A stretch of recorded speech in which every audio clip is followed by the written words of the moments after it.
Hello दोस्तों, कैसे हो आप सब। अगर आप भी सीए फाउंडेशन सितंबर 26 एग्ज़ाम दे रहे हो और आपकी अकाउंट्स की तैयारी उतनी अच्छी नहीं हुई है तो इस वीडियो को देखना, क्योंकि मैं इस वीडियो में आपके साथ पूरा रोड मैप शेयर करूँगा। तो कैसे आपको स्टार्टिंग से एंडिंग तक सारी चीज़ें करनी है और कैसे आपको कोर्स कंप्लीट करना है, रिवीजन करनी है और टेस्ट वगैरह देनी है। तो चलिए वीडियो स्टार्ट करते हैं।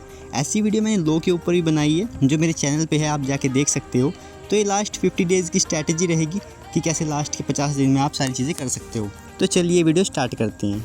तो पहले मैं ये चीज़ आपको बताना चाहूँगा कि अगर आप अभी तैयारी अपनी कम कर रहे हो, कभी ज़्यादा कर रहे हो या ढंग से नहीं कर रहे हो, तो अब स्टार्ट कर दो, बिल्कुल सीरियस हो जाओ, क्योंकि अब आपके एग्ज़ाम को बिल्कुल भी टाइम नहीं बचा है। अटैम्प्ट ख़राब मत करना, क्योंकि ये चीज़ें आपने 11th-12th में करी होंगी। सिमिलर चैप्टर्स हैं एंड काफ़ी ज़्यादा सिमिलर चीज़ें हैं, बट इसमें एडवांस लेवल का आता है, तो सारी चीज़ें आपको अच्छे से करनी पड़ेगी। तो चलिए स्टार्ट करते हैं। मैं पहले चैप्टर डिवाइड कर लेता हूँ कि कितने दिन में आपको कौन सा चैप्टर करना है। थ्योरेटिकल फ्रेमवर्क और अकाउंटिंग प्रोसेस। अकाउंटिंग प्रोसेस में कई छोटे छोटे चैप्टर्स हैं, आपको उनको कंप्लीट करना है। और बीआरएस भी इजी चैप्टर है। और करना कैसे है, कहाँ से आपको यूट्यूब से करना है, कैसे करना है, वो मैं एंड में सारी चीज़ें शेयर करूँगा। तो अभी आप ये देख लो कि कितने दिन के अंदर आपको कौन सा चैप्टर करना है। इसके बाद जो मैंने पार्ट 2 में डिवाइड किया है, आपको 10 से 12 दिन देने हैं। इसमें क्या रहेगा, इन्वेंट्री चैप्टर से एक छोटा क्वेश्चन आता है, हमेशा बनता है, तो आप इन्वेंट्री चैप्टर ज़रूर करना, क्योंकि एक क्वेश्चन आपको बन जाएगा, ज़्यादा भी आ सकते हैं। दूसरा डेप्रिसिएशन से भी हमेशा क्वेश्चन बनता है। जितने भी मेथड्स हैं इसके आपको सारे करने हैं। कहाँ से करने हैं मैं बता दूंगा आपको। और लास्ट में बिल ऑफ एक्सचेंज, इससे भी क्वेश्चन हमेशा बनता है। तो ये तीनों चैप्टर आपको 12 दिन के अंदर या 10 से 11 दिन के अंदर आप कर सकते हो। जितना टाइम कम लो उतना अच्छा, बट जल्दी सारी चीज़ें आपको करनी है। अब बात करूँ पार्ट 3 की। 3 similar chapter, final accounts, NPO और इनकम्प्लीट रिकॉर्ड्स, तीनों सिमिलर चैप्टर्स हैं। पार्ट 3 में मैंने इनको डाला है। इनको आप 15 दिन दे सकते हो, में आपके हो जाएंगे तीनों चैप्टर। 4 दिन एक चैप्टर को दोगे तो 12 दिन में आपके तीनों चैप्टर हो जाएंगे। तो यहाँ से भी आप 3 दिन बचा सकते हो। सारी चीज़ें आपको प्रैक्टिस वगैरह जरूर करनी है। ये चैप्टर से बड़े बड़े क्वेश्चंस आते हैं, 12-12, 15-15 नंबर के क्वेश्चंस आ जाते हैं। अब पार्ट 4 में पार्टनरशिप रख सकते हो आप, जिसमें आपको लगभग 10 दिन में करना है। आप 8 दिन में कर लेना पार्टनरशिप। पूरी पार्टनरशिप आप स्टार्टिंग से लेके करना। आपने 12th में करी है तो इतनी प्रॉब्लम नहीं आएगी, सारी चीज़ें सिमिलर है। और लास्ट जो पार्ट 5 रहेगा वो है कंपनी अकाउंट्स का, जिसको आपको 10 से 12 दिन इसे भी देने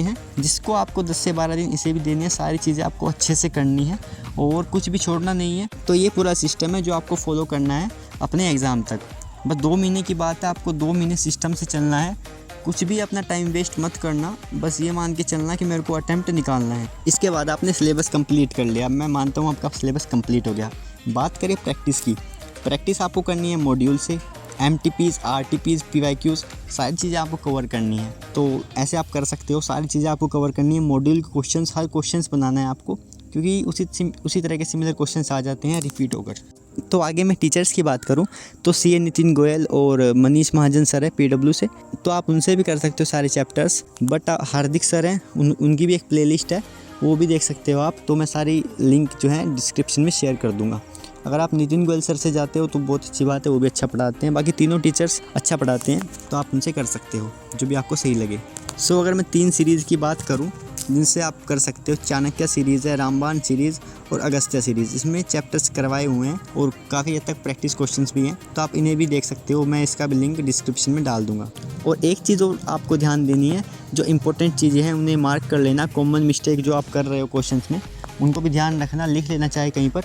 और डिफ़िकल्ट क्वेश्चंस उन्हें अलग से मार्क कर लेना, क्योंकि जब एग्ज़ाम का टाइम आएगा वो चीज़ें आपको रिवाइज़ करके ज़रूर जानी है, क्योंकि उसी तरह के क्वेश्चंस बन जाते हैं। डिफ़िकल्ट चीज़ें एग्ज़ाम में आती है, कभी कभार आसान भी आ जाती है, बट आपको सभी चीज़ों के लिए प्रिपेयर रहना है। अब सारी चीज़ें हो गई। अब बात करूँ पेपर वाले दिन आपको पेपर लिखना कैसे है जिससे आपके ज़्यादा से ज़्यादा मार्क्स आएँ। तो प्रॉपर नरेशन लिखना है। जैसे आप जर्नल एंट्री कर रहे हो तो प्रॉपर नरेशन आपको लिखनी है। उसकी सिंपल बना के लिख देना, क्वेश्चंस में से बना देना। जो आपने चीज़ें करी हैं उसमें वर्किंग नोट, जो चीज़ें आप कर रहे हो वर्किंग नोट ज़रूर दिखाना, क्योंकि उसके भी मार्क्स आपको मिलते हैं।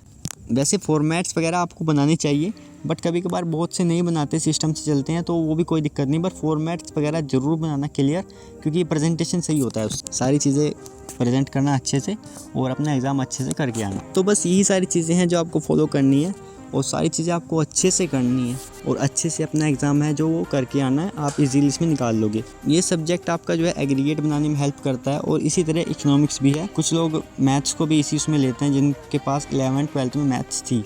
बट जिनके पास नहीं होती है उनको मुश्किल लगता है। बाकी मैंने लॉ के ऊपर भी वीडियो बनाई है, इसी तरह मैं इकोनॉमिक्स और मैथ के ऊपर भी बनाने वाला हूँ, क्यूए के ऊपर, तो आप चैनल सब्सक्राइब कर सकते हो।